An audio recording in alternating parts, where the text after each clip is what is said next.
Let yourself grow still now. There is nothing more the day asks of you. Whatever you carried through these last hours, you may set it down at the edge of the bed, the way a traveler sets down a heavy pack at the door of a warm house. And you may leave it there until morning. It will keep. Nothing waits for you tonight but rest. Let your breath go slow. Let it find its own quiet rhythm, deep and unhurried, the way the tide breathes far out along a dark and gentle shore. You do not have to do anything with it. You do not have to make it slow. Only notice it, softening, and let your body grow heavy where it lies, your shoulders sinking, your hands going loose, the weight of your head settling into the pillow like a stone settling into moss. The story I will tell you tonight comes from an old green country, from the misted hills and the wide, quiet valleys of Wales, from the tales the old tellers called the Mabinogion. They told these stories by the fire on long nights, slowly, with no hurry in them, and that is how I will tell this one to you. You do not need to follow every word. You do not need to remember a single name. The words are only a soft road for you to walk down until sleep finds you, and you are welcome to fall asleep at any point along that road. Whenever your mind begins to drift, let it drift. Whenever a thought wanders off into the dark, let it wander and let it go. That drifting is not a failure to listen. That drifting is exactly what we are here for. Tonight, there is a woman who rides a white horse. She comes out of the other world, that shining country that lies just beside our own, closer than we think.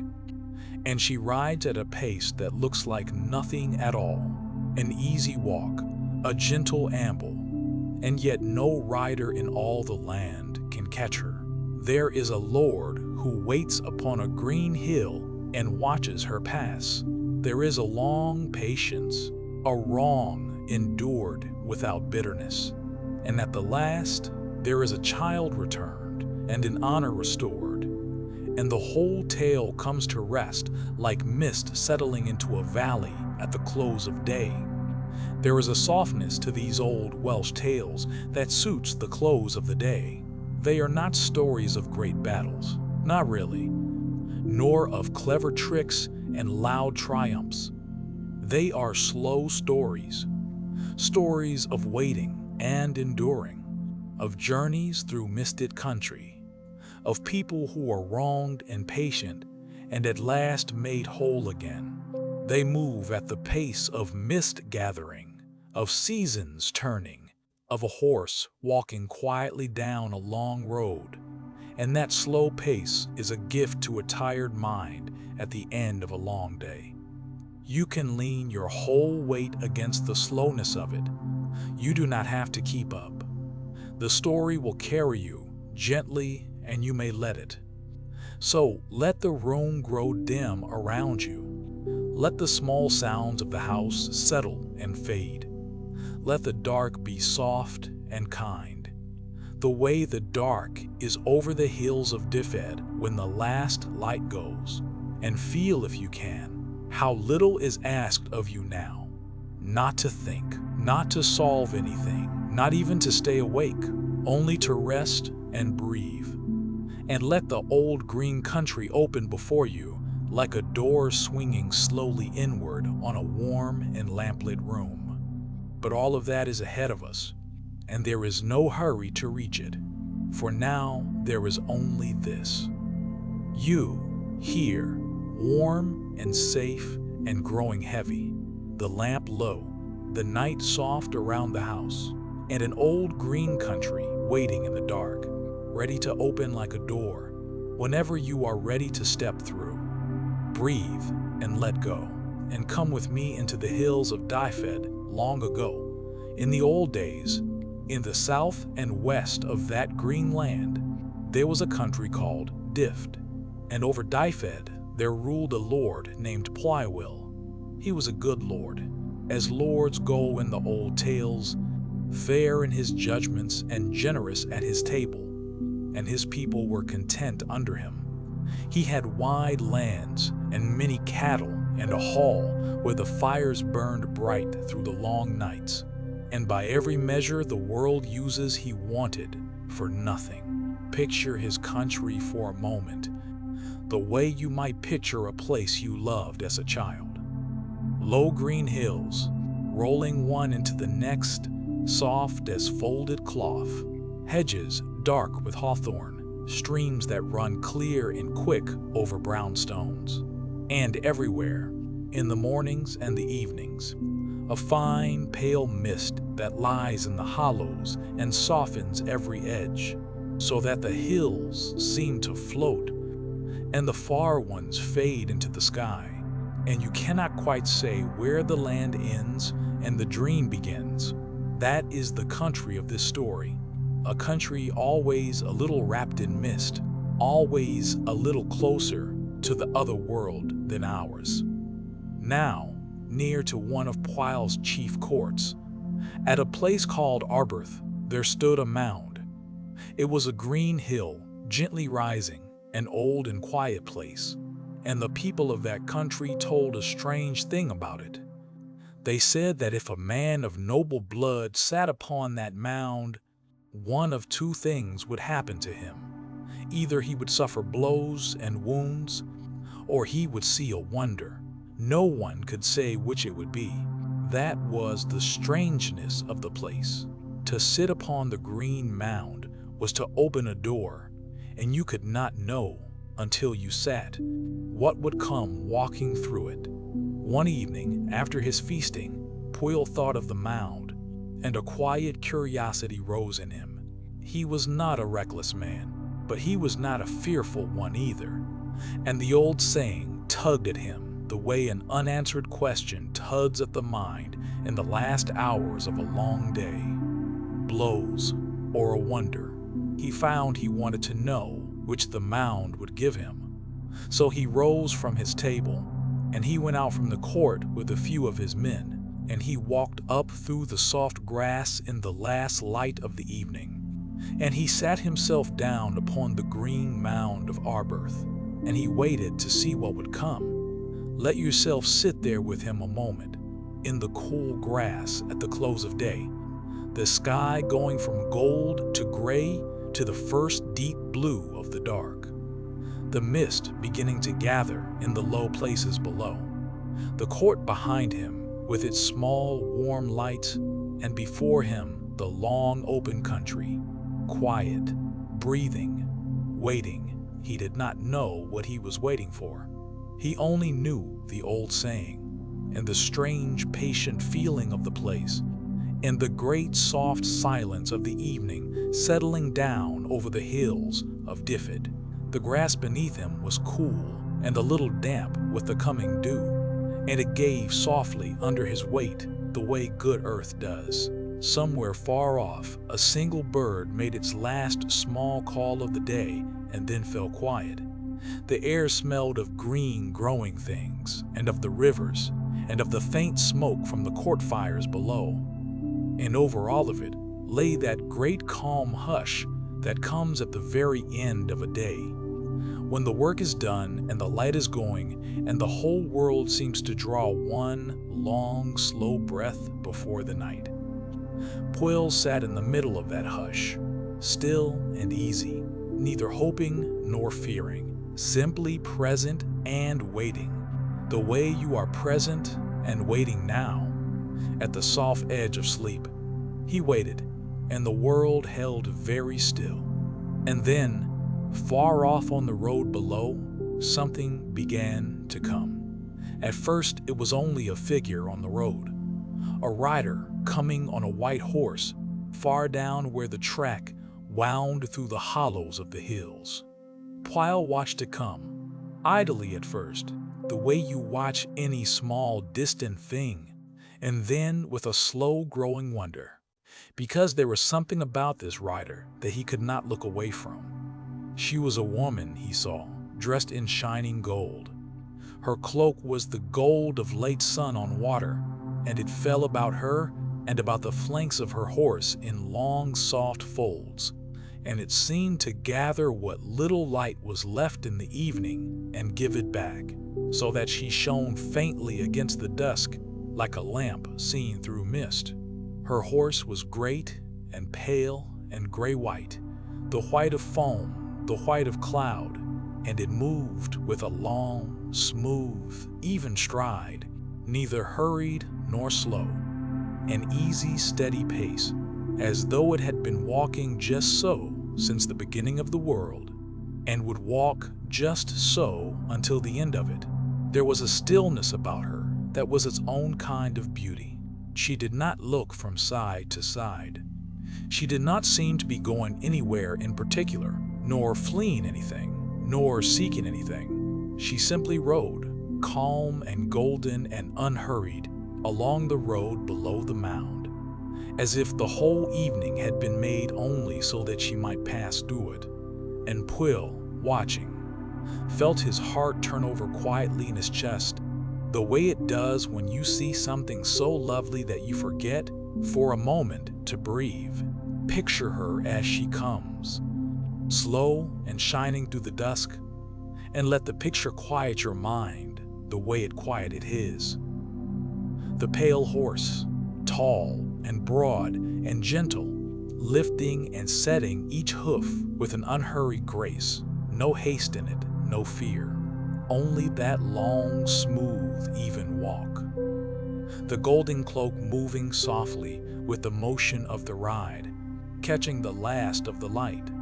The woman sitting easy and upright, her face calm, her gaze level and far away, riding through the gathering mist as though she were a part of it, as though she had been poured out of the evening itself. There was nothing sharp in the image, nothing hurried, only soft gold and soft gray, and a slow and shining motion through the dusk, the kind of thing you could watch for hours and never tire of, the kind of thing that loosens something tight in the chest and lets it go. He turned to one of his men. "Do you know that lady?" he asked, "the one on the white horse?" But the man did not. None of them did. She was a stranger to all of them and to all that country. So Pwyll said, "Go down to the road and meet her and ask her who she is." And the man went down gladly, on foot, to the road where she would pass. Now here begins the strange and gentle marvel of her, the thing you may let yourself sink into now, slow and unhurried as her own pale horse. The man went down to the road and stood and waited for her to reach him. But by the time he came to the road, she had already passed the place where he stood. So he went after her. He walked, and she rode ahead of him at her easy, ambling pace, that slow and gentle walk, and he could not come up beside her. He walked faster. Still, she was ahead. He began to run, and though her horse never changed its pace, never hurried, never broke from that smooth and even amble, run as he might, he could not close the distance between them. The faster he went, the further she seemed, and yet she never once seemed to hurry. At last he stopped, out of breath, and watched her ride on, golden and calm, into the gathering dark, and he had no choice but to turn and climb back up to the mound and tell his lord that he could not catch her, though she had never once seemed to flee. Pwyll heard this, and he wondered. There is some magic here, he thought, some enchantment of the mound, or of the lady herself. And he was not wrong, but the evening was far gone now, and she was out of sight, and there was nothing to be done that night. So he went back down to his court, and the lady on the white horse rode on into wherever she had come from, and the mist closed over the road behind her, and that was the first day. The next day, Pwyll could not put the shining rider from his mind. All through the morning, the memory of her stayed with him, golden and calm, riding at that slow, impossible pace that no running man could match. He thought, perhaps she will come again. And as the evening drew on, he gathered his men once more and went up to the green mound of Arberth and sat himself down in the cool grass and waited. This time he had set one of his men ready below, on the fastest horse in all his stables, a strong and willing beast that could run down the wind. If she comes, he said, do not go on foot. Mount and ride after her and bring me her name. And they waited together in the long gold evening, watching the road below. And she came. Just as before, far off at first, a small shining figure on a great pale horse, riding up out of the hollows of the hills in her cloak of gold. The same easy amble, the same calm, the same quiet that hung about her like the mist hangs about the hills. And the rider on the fast horse saw her and mounted and set off down the road after her at a good pace. You can guess, perhaps, what happened. And there is a deep, soft pleasure in the guessing, like knowing how a familiar lullaby will turn. He rode after her, and she rode ahead, at her gentle, ambling walk, and he could not come up to her. He pressed his horse faster, to a trot, to a canter, and still she was the same distance ahead, riding easy, never hurrying, her pale horse never once breaking from that smooth, slow stride. He put his horse to a full gallop. The wind tore at him. The hooves thundered on the road. And ahead of him, at a walk, calm as the moon, the lady drew no nearer and no further, but stayed always just beyond his reach, as though the road itself were longer for him than it was for her. At last, his good horse was blown and lathered and could run no more, and the lady rode quietly on into the dusk and was gone. And the man came back ashamed and astonished to tell his lord that the fastest horse in Dyfed, at a full gallop, could not catch a lady riding at a walk. Now Pwyll understood, truly, that this was no ordinary woman and no ordinary horse, and that no speed of his would ever bring her to him. The chase was not the way. He sat upon the mound in the falling dark and thought about it slowly, the way you think things through in the quiet of the night. And a simple notion came to him, so simple he wondered he had not seen it before. Perhaps, he thought, the way to reach her was never to chase her at all. Perhaps the way to reach her was only to ask. Let that small wisdom settle over you in the dark, soft as a blanket drawn up. There are things in this life that cannot be caught by chasing, that only draw further off the harder we run at them. Rest is one of them. Sleep is one of them. You do not catch sleep by hunting it down. You let go of the chase entirely and grow quiet and ask it gently to come. And wait, and it comes to you at its own slow pace, like a lady on a pale horse, when you have stopped running at last. So if some part of you has been chasing sleep tonight, straining after it, willing it to come, you may stop now. You may let that chase fall away, the way Pwyll let his runners and his fast horses fall away. You do not have to catch anything. You do not have to make anything happen. You have only to lie still and grow quiet and let your breath go slow and wait without waiting. The way you wait for a thing you trust will come. Sleep is already on the road. It is already coming toward you down the misted track at its own unhurried pace, golden and calm. You need not run to meet it. You need only stop and rest and let it come the rest of the way to you. So, on the third evening, Pwyll went up to the mound again, but this time he had decided he would not send a man at all. This time he would go himself, and he would not chase her. He would only ask, He sat in the grass as the gold light failed, and the mist rose softly from the hollows, and once more, far down the road, the shining rider came. Golden cloak, pale horse, that same calm and ambling pace, unhurried as ever, riding up through the dusk as though she had all the time in the world and no fear of anything in it.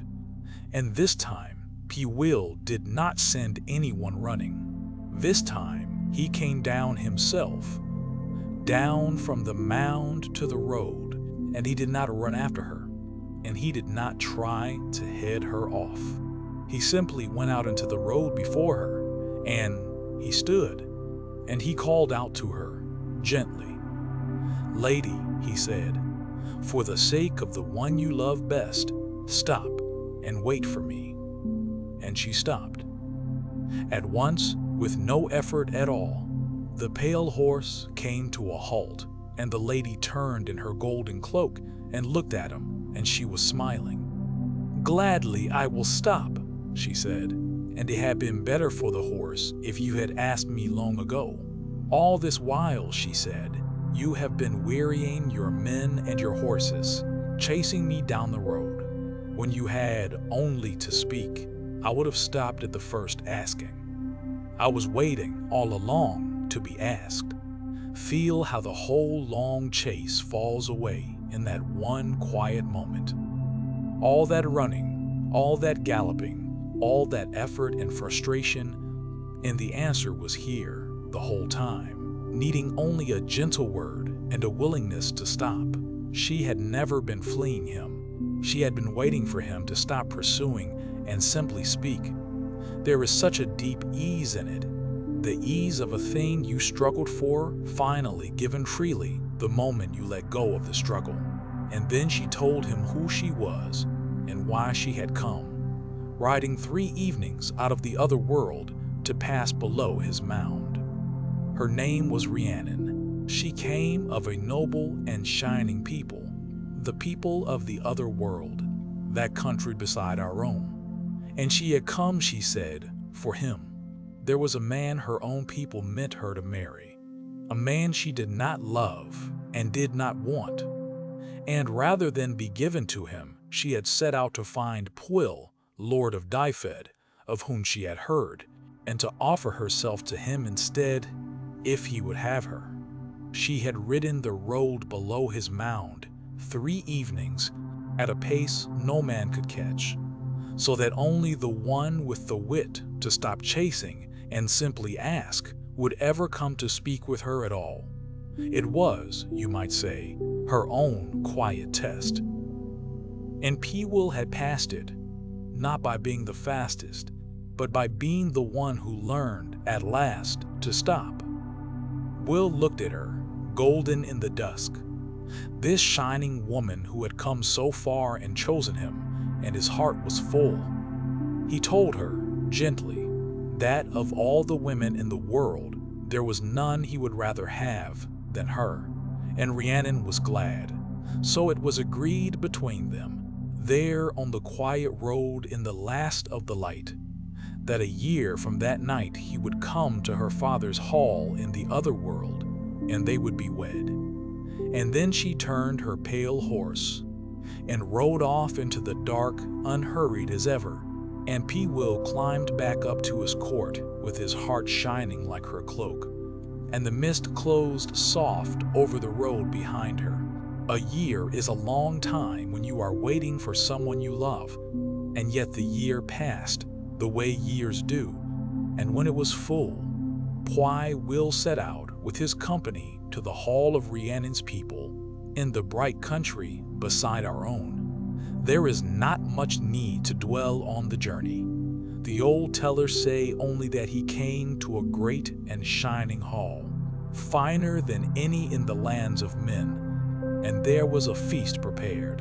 And there at the high table was Rhiannon, golden and glad to see him, and her father and all her people gathered to give her to the Lord of Dyfed. Imagine that hall, if you like, as you drift, the way the old tellers imagined it. The walls hung with bright cloth, the long tables laden, the cups gleaming, the soft music moving through the warm air, and over all of it, the gentle radiance of the otherworld, where everything is a little brighter and a little kinder than it is in our own country.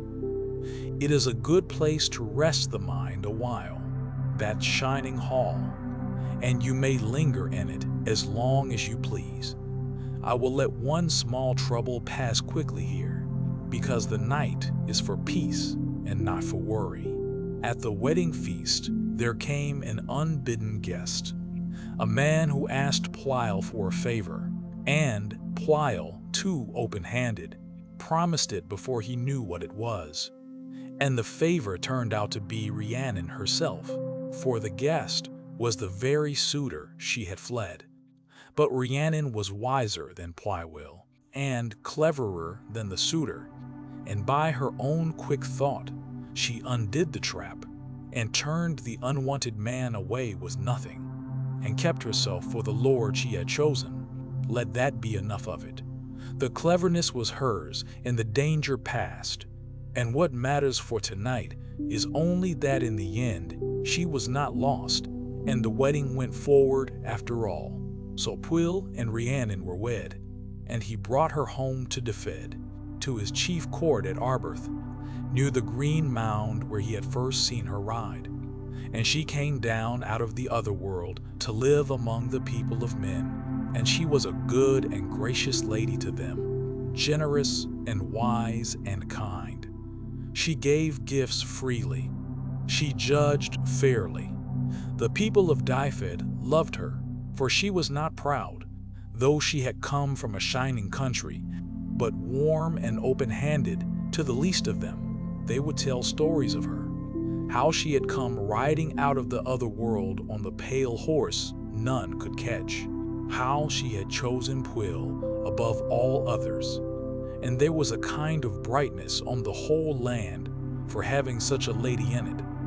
And Pwyll loved her best of all, and the two of them ruled the mystic green hills together in peace. And here let the story rest a while, in the long quiet years of their happiness, because those years are good to lie down in. Year followed year in the country of Dyfed, soft and unhurried as the lady's own pale horse. The mist rose in the mornings and burned off by noon and gathered again at dusk. The cattle grew fat in the green valleys. The fires burned in the hall through the winters, and in the summers the doors stood open to the long gold evenings. Pwyll and Rhiannon grew easy and content in each other's company, the way people do who are well matched and have time, and there was no trouble in the land worth the name. Think of the small good things that filled those years, and let them fill the quiet around you, too. The smell of bread in the morning from the court kitchens, the sound of the cattle lowing softly in the evening as they came down the green slopes to the byre, the long light of summer dusks that seemed never to end, when the door stood open and the people sat out late and talked low and easy in the warm dark, the deep snug winters, the fire built high, the rain on the roof and the wind in the eaves, and everyone gathered close and safe within.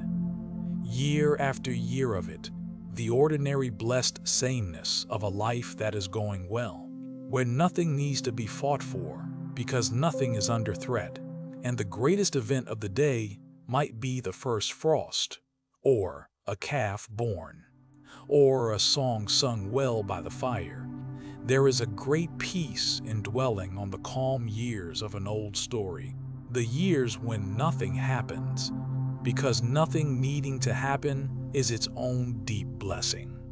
So much of life is like that, and we forget to treasure it.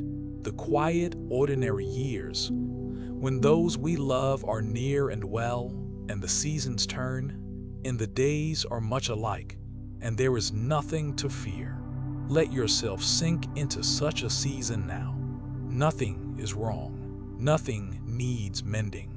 The hills are green, and the mist is soft, and the one you love is sleeping near, and the long content years roll by like slow water, asking nothing, giving everything. In time, into that good and quiet life, there came a great gladness. Rhiannon was to have a child, and then the fullness of the season, the child was born, a son, a boy strong and whole and beautiful, the heir of Dyfed. And there was great joy in all the land, for now the line of Pwyll and Rhiannon would carry on, and the people had an heir to love. On the night the child was born, 6 women were set to watch over Rhiannon and the baby in her chamber, to tend them through the dark hours. But the night was long, and the women grew weary, and one by one, before the dawn, they fell asleep at their watch. And when they woke, in the gray light before morning, the cradle was empty. The child was gone, vanished in the night, with no sign of how, no door forced, no cry heard. Simply gone. I tell you this part softly, because it is the dark turn of the night, and the dark turn is only here, so that the long, warm peace of the ending can feel as deep as it does. Nothing in this old grief can reach you where you lie. Safe and warm in the dark, stay easy. Let it pass over you like a cloud over the moon, and know that the moon comes clear again on the other side. The 6 women woke to the empty cradle, and they were seized with terror, for they knew what would be said. They knew that the loss of the king's son, the heir of the land, on their watch, would cost them their lives. And in their fear, they did a cruel and cowardly thing. They took a pup of a hound, and they killed it, and they smeared its blood upon the sleeping Rhiannon, on her face and her hands as she slept, and they scattered the bones about her, so that when the household woke, they might say that Rhiannon herself, in some madness, had destroyed her own child in the night. 6 voices against 1. And so they did. When the court woke to the missing heir, the 6 women all swore together that the mother had done it, and they pointed to the blood and the bones as proof. It was a terrible lie, and a terrible thing to wake to. For Rhiannon woke from sleep to find her child gone and herself accused of his death, with the false proof already smeared upon her own hands, and 6 women swearing against her, and no way in all the world to prove that she had not done the thing she was accused of. She knew she was innocent. She knew it with all her heart, but she could not prove it, and the whole court believed the 6, and even her grief for her lost son was turned against her, taken as the madness of one who had done a dreadful deed. Let me say only this, before we go on, because it matters, and because it is the heart of why this story is told. Rhiannon was wronged, wholly, cruelly, and through no fault of her own. The thing she was accused of, she had not done. The proof against her was a lie, and she had no power to make anyone believe her. Perhaps you know a little what that is like, to be blamed for something that was not your doing, and to have no way to make the truth heard. It is one of the hardest things a person can carry, and so this old story does not pretend it away. It gives Rhiannon a wrong as deep as any in the old tales, but it does not leave her there. Stay with me. The night is not over, and neither is her story. Now, you might expect, in such a tale, that Rhiannon would rage and weep, and protest her innocence to the last, and demand that justice be done. But she did not, and the way she met her wrong is the deep, slow heart of this story, the part to let yourself rest in most fully now, because there is a strange and powerful peace in it.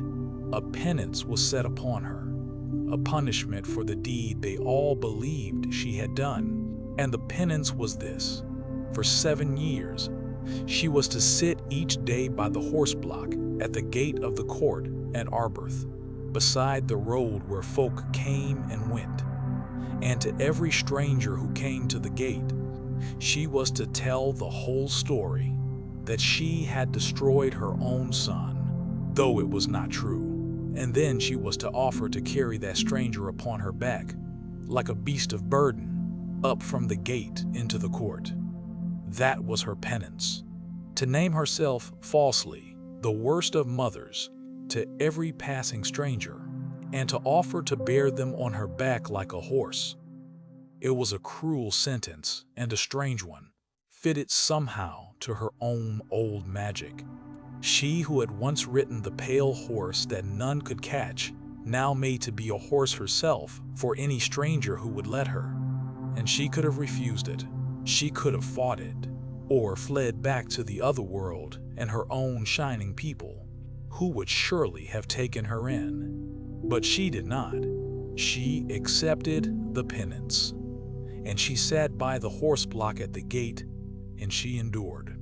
Here is the thing to wonder at, the thing to carry softly down into sleep. Rhiannon knew she was innocent, and because she knew it, the false penance had no power to shame her in her own heart, however it looked to the world.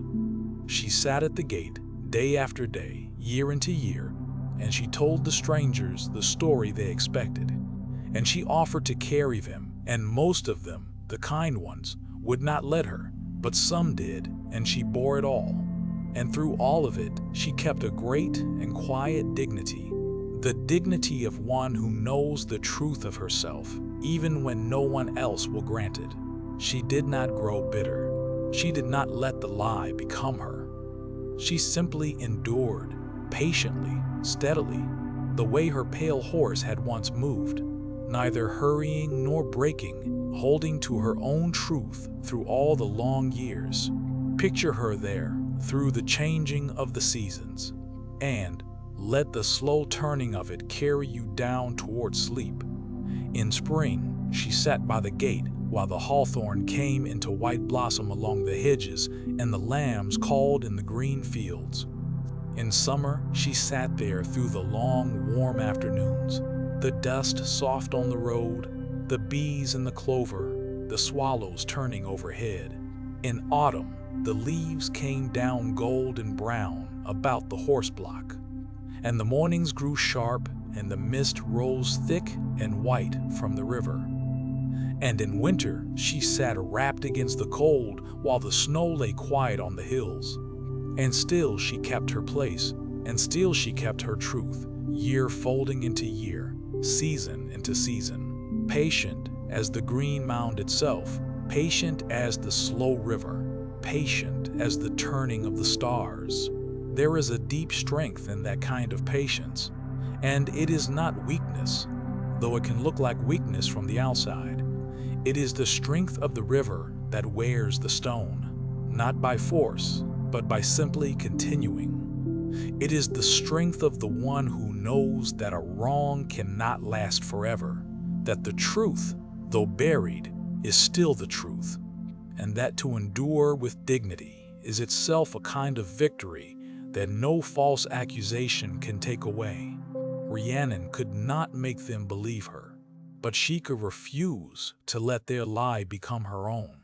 She could keep her own heart clean through all of it, and she did, for the long years, sitting patient by the gate, waiting, though she did not know for what, for the slow turning of time to bring the truth at last back into the light. Let her patience be a comfort to you now. Whatever has weighed unfairly on you, whatever you have endured that you did not deserve, lay it down for tonight and rest in her example. You do not have to fight it now. You do not have to prove anything to anyone tonight. You have only to keep your own quiet truth and endure the dark patiently and trust, as she trusted, that the long night turns and the morning comes, and what was hidden does not stay hidden forever.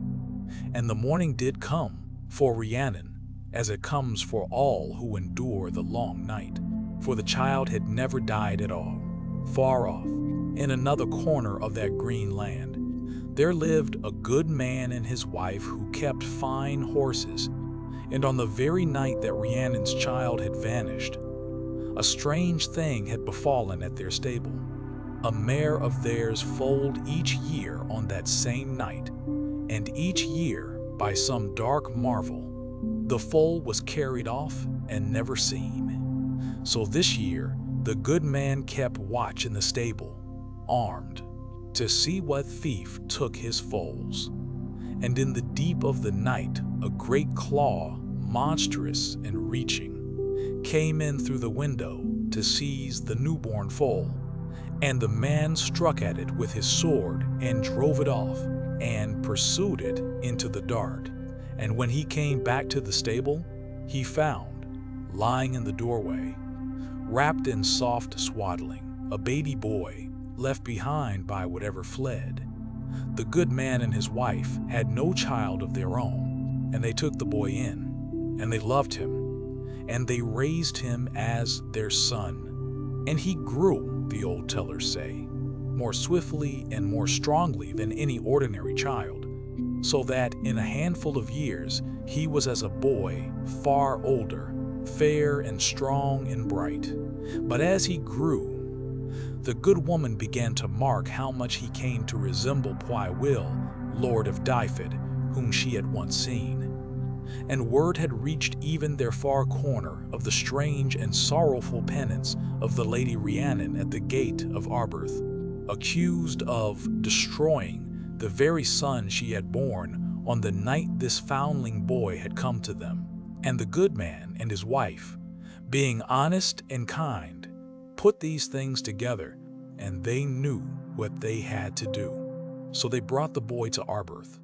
And when Rhiannon, sitting in her long penance at the horse block by the gate, saw the good man coming with a fair, strong boy beside him, and when the truth of it broke over the court, the lie of 7 years fell away all at once like mist burning off in the morning sun. Here was her son, alive, returned, grown fair and strong, the very image of his father.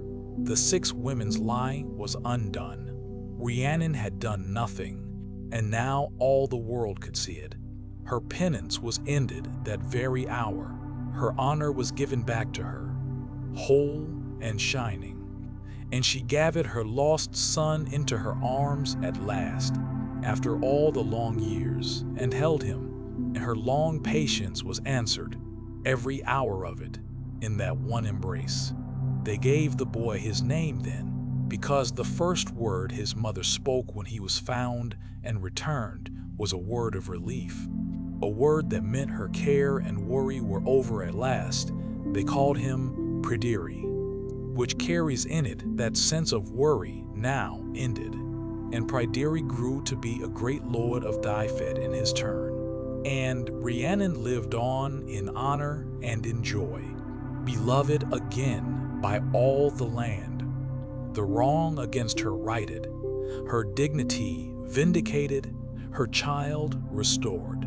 And the green hills of Dyfed kept their peace, and the mist rose and settled in the hollows as it always had, and all was well, and well, and well again. And the 6 women who had wronged her, you may wonder about them, but there is no need to dwell on them tonight.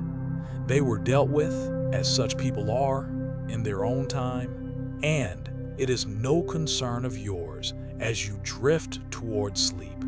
The story does not linger on them, and neither will we. What the story lingers on, and what we will carry down into the dark, is not the wrong, but the righting of it. Not the long penance, but the embrace at the end of it. The mother and the son together at last. The truth come home, the honor restored. And the whole green country glad again. Let the gladness of that ending fold over you now, warm as a quilt drawn up to the chin. The child was never lost. The truth was never gone. The patience was never wasted. Everything that seemed broken was being mended all along. In a far corner you could not see, the way so many things are mended while we wait in the dark, not knowing. The shining rider who could not be caught was waiting only to be asked. The mother who was wronged kept her quiet truth, and the truth came home to her in the end, alive and fair and strong. All shall be well. All is well. So, let yourself sink down now, soft and slow, into the same deep peace that settled at last over the hills of Dyfed. Let your breath grow long and easy, unhurried as a pale horse at a gentle walk.